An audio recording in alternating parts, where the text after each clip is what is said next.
For me, it's important to stay stimulated also in what I do. Now being able to expand in different and new directions is for me, you could call it luxury.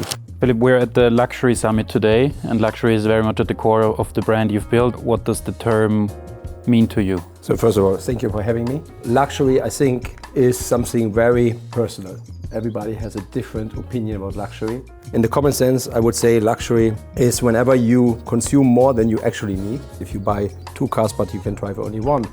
If you have 2 houses but you can only live in 1. For me, luxury is today completely different than maybe 5 or 10 years ago. The feeling or the perception towards luxury changes over time. For me, luxury today is spending time with my children. 5, 6 years ago, it was something different, but today it is really related to my family life. When we put you on social media as a speaker, we got a lot of feedback. People said, exciting, cool. Some was not so favorable, and that controversy has sort of accompanied you. How do you deal with very different opinions about what you do, who you are, how you brand yourself, and the products? Do you still care about it? Is it not relevant anymore? I think a part of the success of the company Philipp Plein is that we say, in a common sense, we are born to be different. That means we are a niche market specialist. So we have been, from the beginning, a parasite in this industry. So we came into an industry which was already by this time exaggerated. There was no space for something new or someone new to enter. So we have always been the outsider until actually today. And we found a niche for us, for our product. And we, over time, managed to grow out of the niche. I think it's very important in the luxury segment for every successful brand to have a strong DNA. And that means you polarize automatically, because if you do not polarize, you can be replaced any second with another product. And most of the time this happens then over the price. It's very interesting to mention this because luxury brands in general polarize. There are people who love Versace and people who love Loro Piana. So the Versace client is a completely different client than the Loro Piana client. So you see, we are not the only brand which is polarizing. Now, in my case, I'm as a person, as a designer, as the owner of this company, also pretty much exposed. And so I, as a person, also polarize on top of everything. This was in the past common, because there was Gianni Versace, there was Jill Sander, and many other designers which gave their brand their own name. They were, representing the brand to the outside world. Today, this doesn't really exist anymore, because who is Mr. Chanel? Who is Mr. Gucci? You see, there is a steady exchange of designers. They come and go. They are traded like, I would say, soccer players on the field. If they play good, they get an extended contract. If they don't play good, they get exchanged very fast by the management board. It's part of my success. Over time, I think I've become even more confident about this direction, because we have been now in the market since over 27 years. We have been successful ever since, and also because of the strategy to be different. And when you are different, you stand out. And when you stand out, people start to judge you. And it's part of the game in my business. This outsider mentality, you started obviously with selling dog beds in a complete niche, and there it made a lot of sense. Today you run an empire with more than 200 million in revenues. You have verticals in fashion and sports and watches and hotels. Do you still feel like an outsider? Is that important to your sort of approach? I still feel like an outsider in many ways, yes. Of course, I understand the business today much better than before, and this helps. And now I would say in the sector of fashion, I really understand the rules and the game. In new ventures like hospitality, it's something completely new for me. I'm again an outsider. The same is for luxury watches, because this is also a field which we started 3 years ago.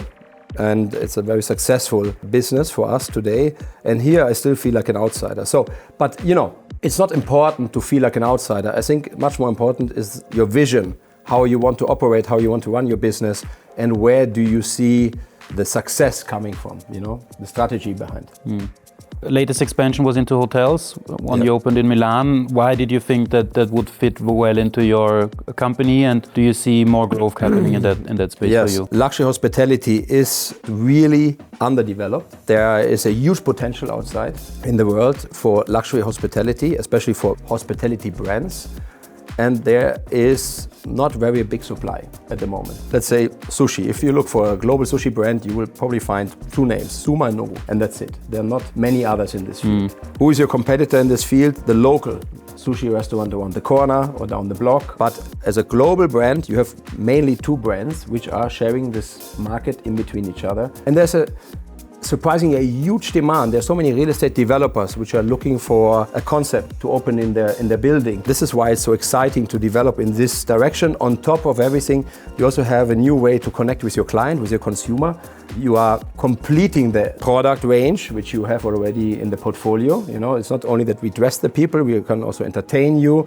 We can let you stay with us, and so we create a world which is now more complete. And we are not the only one. I mean, big groups like LVMH started already to develop even more into the hospitality segment. Now they start to open Louis Vuitton coffee shops. Or they bought Cova a couple of years ago, a very traditional coffee shop from Milano, which they expanded worldwide. It's very interesting. It's something which I feel very excited about because there's much to learn and so much to do. The industry has been under pressure with sort of slow demand from China and tariffs and uncertainty, etc.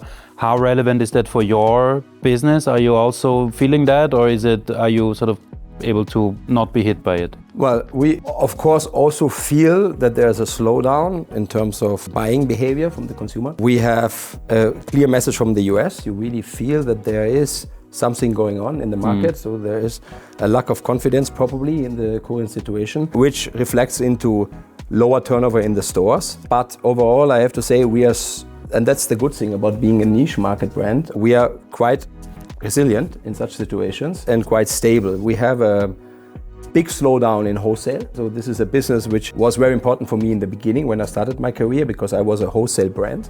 I didn't have the money to open stores and operate directly. So I was really linked to third parties, and this business is dying completely for everyone.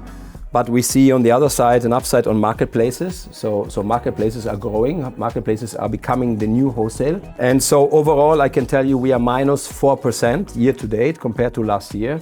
And I think we are strong. And the biggest slowdown comes from the US, which makes actually 25% of our global business today. So it's an important part of our business, and the wholesale business, which is slowing down. But overall, I have to say we are quite strong.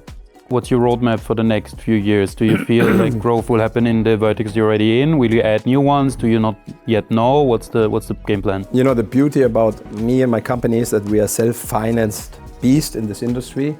That means we don't have investors, we don't have banks, shareholders, which we have to please. So we can do whatever we feel like or what we want to do. And also I'm not driven by revenue, I'm driven by profit. So I think what is really important is to focus on a good margin on profit, and at the end of the day and the end of the year. I develop a few new ventures. Plein Sport is one of them, very interesting, very exciting project because it's a completely new experience for me also to go into the premium segment, in the mainstream segment with my brand, with sport, which is not to be understood as a second line. It's a real active sportswear line, and also in Vienna, by the way, we have a shop in Westfield. That's an exciting project, which if it plays out will become even bigger than Philipp Plein. And so, yeah, this is one project. Then hospitality, we started this pilot project in Milano with 4 brands. So we have a sushi restaurant, we have an Italian fine cuisine restaurant with a Michelin star chef, we have a vegan restaurant, we're going to open a beach club, and then we have the hotel itself. And this is something we are planning right now to expand. So we are in discussion right now with several partners to bring it to different countries and cities in the world. So yeah, and then there's the Swiss-made watch project, which is growing very fast, which is also very exciting because we started out of a license with Timex, with let's say a fashion watch, and this developed into also a division for luxury watches, where we start selling watches from 5,000 to 55,000 euro, and this is an extremely surprisingly great business for us, and this is also something which I'm extending. So you see, I'm excited. I'm doing this now since so many years, more than a quarter century, and for me it's important to stay stimulated also in what I do. Now being able to expand in different and new directions is for me, you could call it luxury. To be excited again, to feel this entrepreneurship in many ways, you know, and yeah, that is something which I enjoy a lot. What's a good margin for you at the end of the year? What are you aiming for? Where do you say that was a good year? Is there a number, or is it I think everything over 20% is a healthy margin, and if you can do it even more than 25 or 30, then you are strong. We are doing a lot of investments right now in different directions, so our margin is more on the lower end this year because we are investing into new ventures, and this is normal that the new venture cannot from the first day bring you the same return of investment than a business which is more established. And I would say, we are the Nemo fish in this industry. We are the colorful fish in the shark tank. In my industry, we are really like a dinosaur because most of the companies in our size have been already purchased either by a fund, or they've been becoming part of a big group, or they just have been swiped away from the screen because you have mainly this mega groups or mega brands in the market which dominate this market. So we are really navigating through shallow waters, but I think this is also an opportunity for us, to stay flexible, to stay fast, and to be different than all the other big brands. The way we engage, the way we communicate with our clients, with our VIP events. CRM today is, I think, the most important thing for every luxury brand to stay alive. So customer relationship management. And this is something I think we are doing a great job. And hospitality comes into play as well in this game. But we organize events in my homes in south of France, where we do in Cannes Film Festival our luxury fashion shows, where we invite our VIP clients. We do the same for the Oscars in LA. Also our fashion shows in Milano are very important for us to stay in touch with our clients over time. And it's not so common that Mr. Armani will invite you on his boat or in his chalet for a fashion show. We can offer this to our clients, and this is a special experience which is pretty much appreciated by our clients. The colorful fish in the shark tank, we'll take it. Thank you so much for taking the time and being with us tonight. Thank you very much. Thank you.